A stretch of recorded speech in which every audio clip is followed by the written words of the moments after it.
क्योंकि ये सफ़ेद यूनिफॉर्म है तो ये तो कभी धुलने से हमारे यहाँ पानी में भी इतनी चीज़ें मिली होती, पीली वीली हो जाती है। तो आपको एक अफसर को साल में कितनी यूनिफॉर्म्स मिलती हैं? ताबिश भाई, इसमें सारे ऑफिसर्स जो हैं वो अपना यूनिफॉर्म खुद बाय करते हैं। अच्छा जी, और इसमें डिपेंड करता है कि आपकी डिप्लॉयमेंट किस एरिया में है। आप अब अगर स्टाफ जॉब पे हैं तो आपकी उतनी कैरी करना यूनिफॉर्म को सस्टेन करना इजी होता है। इसी साफ तरह रहने का सारा काम खुद करना है। बिल्कुल सही। ये नहीं कि आपको कोई सख्ती कर रहा हो कि करो साफ करो। बिल्कुल, ये वी आर प्रोफेशनली ट्रेंड, तो it's a part of our training that we have to carry our uniform in a way that वो साफ सुथरा रहे। Very nice. बात आपसे आगे बढ़ेगी। मेरे पास मौजूद हैं MCPO जनाब खालिद डार साहब। खालिद उमर साहब, सॉरी खालिद उमर साहब। नहीं, आपने शक्ल ही चेंज करके रख दी है।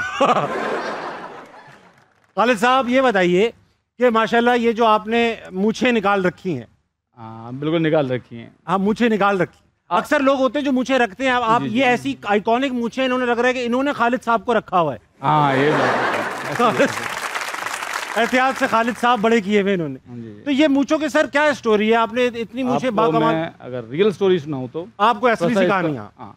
बेसिकली मेरा ताल्लुक एक फ़ौजी फैमिली से है। बेशक। मेरे वालिद साहब एक्स सर्विसमैन थे। अच्छा। और इसके मेरे अलावा मेरे 3 भाई आर्मी और एयरफोर्स में सर्विस में थे। तो हमारे वालिद साहब बचपन से हमें एक बात किया करते थे, उसको मजहबी नुक्ता नज़र से भी, कि एक मुजाहिद को, एक सोल्जर को, उसका ऐसा दहशत ज़दा उसका चेहरा होना चाहिए, दहशत वाला, कि उसका दुश्मन जो है वो उसको देख के डर जाए। आप देख के डरे ना मुझसे?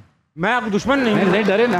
नहीं, मैं आपको दुश्मन ही नहीं। नहीं, बात सच्ची बताएं। मैं तो ऐसी हूँ, दुश्मन थोड़ी। अगर आप अपने हो के थोड़ा सा दहशत ज़दा हो गए तो सोचो जो मेरे मुल्क और मेरी कौम का दुश्मन होगा उसकी क्या हालत हो। ये बात आपने ठीक। अच्छा ये बताइए कि आप, क्योंकि ये काम जो इन्होंने कर रखा है आपने भी कर रखा है, आपकी भी तो शादी हो रखी है। डेफिनेटली। तो ये बताइए कि आप CO साहब से ज़्यादा डरते हैं या भाभी से? आपकी शादी हुई? जी, मैं भी इस चीज़ से गुजरा हूँ। नहीं तो फिर आप भी उसी सिलसिले के जो है ना मुरीदिया के मुरीद लगते हैं मुझे वैसे। मेरे अपने खुद के ससुर भी फौजी हैं। ससुर फौजी हो ना तो दामाद को दामाद बनने का मौका ही नहीं मिलता। बहू जैसी जिंदगी गुजार रहा हूँ।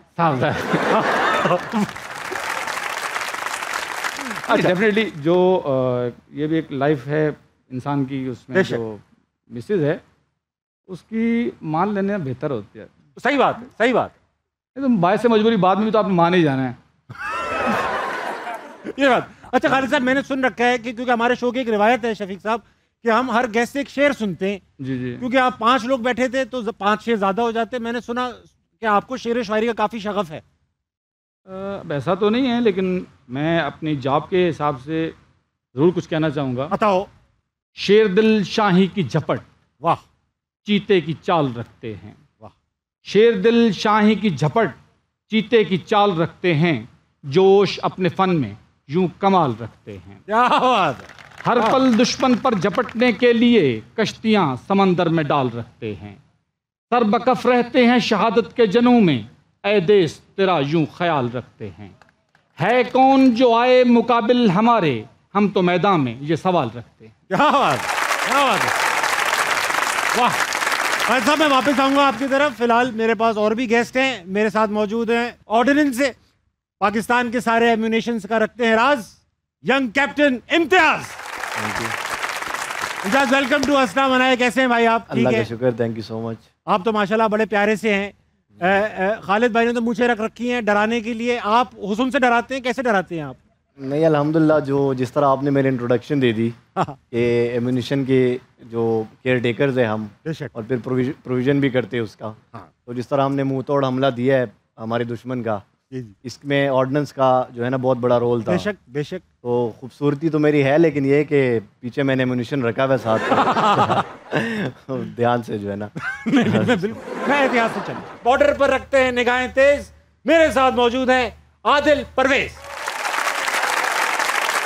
आदिल भाई, आप क्या करते हैं, जरा कुछ ब्रीफ कीजिए। रेंजर्स में हैं आप, इतना तो पता है मुझे। जी हाँ, मैं रेंजर्स में हूँ, पाकिस्तान रेंजर्स पंजाब और सिंध, जैसा कि आपको मालूम है। जी हाँ।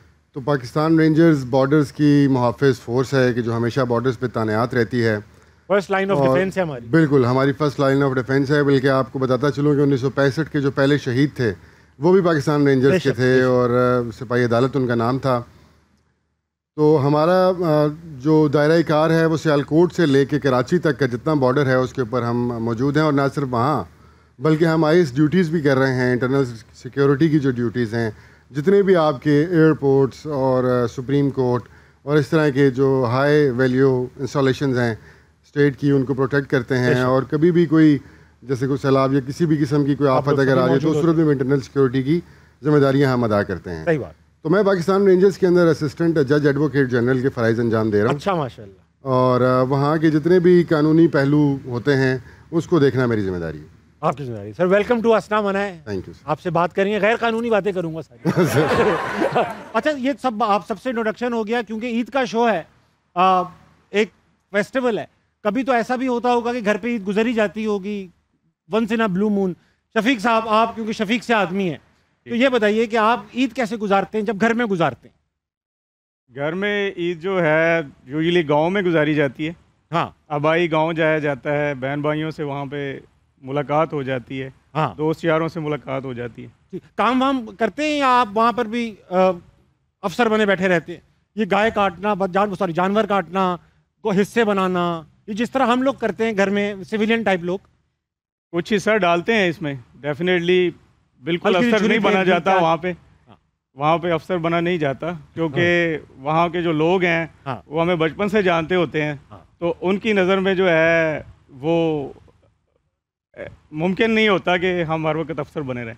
तो हाँ, जाहिर बात है, वहाँ Yes. पे सब घर वाले भी मौजूद होते होंगे, जी, बच्चे जी। याद, वो सभी जी, आपको फौरन ही सिविलियन बना देते होंगे। जी जी बिल्कुल।